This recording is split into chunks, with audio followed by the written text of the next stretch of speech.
Okay, wait. We can stop for a second. I stole one of your memory cards too. Nate just upgraded our audio. Are we recording? Heck yeah. Are we going? And action. And action. Thank you for interacting and sending in questions. Great question. The variety, the depth, and even some of the just like, I don't know, random kind of like personal stuff was fun. So thank you. Let's start with this. If you've been following our stuff for a while, one of the things you probably pick up on is how often we talk about bravery or resilience. So we got a few questions that kind of said the same thing. Something like, why do you guys talk about bravery and resilience so much? So what would you say? Well, first of all, I think ideally we all wanted to keep our kids safe, right? Yeah. And then the world happened, life happened, and we realized that's not an option. And maybe some people actually still live in a world where they think that they can keep their kids safe, but you can't. And so you said a quote from a book you're reading that I think summarizes it. Do you remember what I'm talking about? No, which one? That bravery is a better anecdote, right? Yeah. See, you do listen to you. Bravery is a better antidote to fear than safety. Because ultimately, yeah, like you just said, safety is something you actually can't control or stay in charge of. So especially as it comes to kids. Yeah, so instead of pretending like hard things are not going to happen to my kid, they're not going to be anxious, the world isn't going to throw them something they won't know how to handle, why don't we actually act as though that is the case? Like, let's prepare them for the worst case scenario. So they're not presented by hard things and are shocked, but they're like anticipating them and will step up to a challenge. Because also, on that note, depending on what age your kids are, in some ways you can sort of, in a controlled way, like expose them to things that are hard or difficult or scary, and do it in a way that's like, this amount is probably appropriate for them at this time. Because worst case scenario is the thing your kid like feels like they can't handle or is nervous about or afraid of. Worst case scenario is later in life they're completely unprepared for it and it just all falls on their lap all at once and then they're gonna get devoured. So for instance, even like our oldest, I'm still stuck on you saying they're gonna get devoured. Yeah.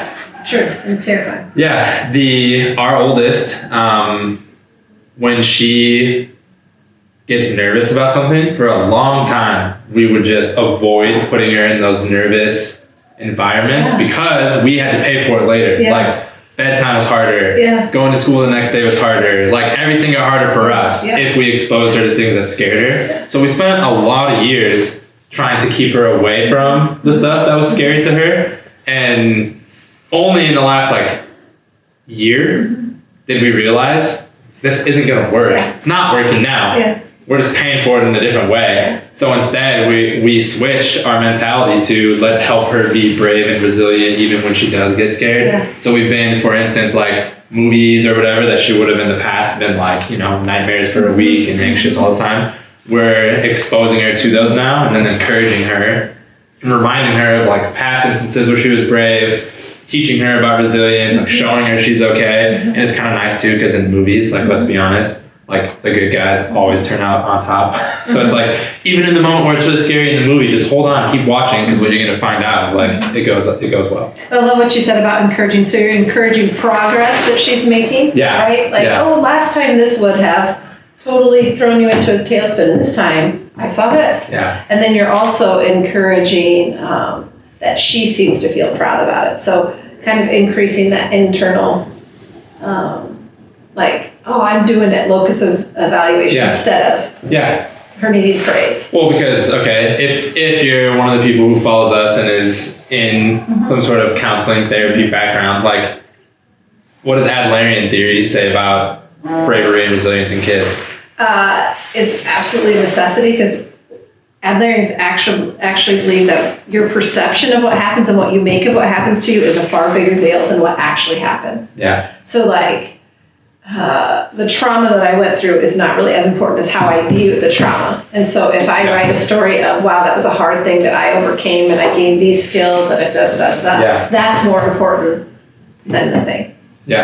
Yeah, totally. Well, and even to that point, like the more we've learned about trauma, the more we've learned it's never actually the event or the specific thing that you can guarantee is traumatic. It's like how your body responds to the event, right? So for you, it could be like you brush it off and you're fine. Whereas for me, it's traumatizing, right? So yeah, it's really well said. But the main thing, like for parents, with all this stuff, any topic you're going through, when you sense inside of you, I should pull back, I should keep them from this, I should protect them from this, I should guard them from this. One of the things I thought was like horrifying but also funny is like helicopter parent was the thing we would make fun of. Now the phrase like snowplow parent, where it's like, it's not just that I'm hovering over you to catch you when you fall, it's that I'm walking in front of you, pushing all the problems out of your way. Like, you think there's probably a reason why this current generation of kids is the most anxious generation ever created in Western history. Like, it probably has something to do with the fact that we helicoptered and now snowplow parent them. So maybe as a parent, which is another question about bullying, right? Yep. Like not stepping in until your kid needs you.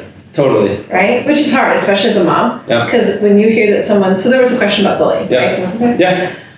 Like, of course, that mama bear in you comes up and you're about ready to go fight a second grade girl yourself. Right? Yeah. But instead, like talking your kid through options that they have. Yes. And letting them pick an option. Yes. And proceed. Like, we had a situation with she was probably 6 or 7 at the time and being picked on at school. And we practiced each night a way to stand up to that. Yeah. And then she'd come back and report on it, and it was anxiety producing. Now, I'm not saying parents shouldn't get involved ever, but let your kids solve their own problems. That's kind of the point. Yeah. When your kid turns like, I have a 13-year-old, you kind of realize all of a sudden, I don't have much time left to teach them all the things. So we don't need to solve their problems. We need to teach them to solve their problems and be okay with their answers, their solutions maybe failing. Yeah. Right? Like maybe one of the best gifts we can give our kids is like showing them, well, in Adlerian, it's called modeling the courage to be imperfect. That like, oh, I tried this thing, it didn't work. Yeah. I'll move on. Yeah. Right? This idea of like doing things perfect is complete bullcrap. Yeah. Right? And causes so much anxiety You said in our crap. kids. I know, I almost said a different word, but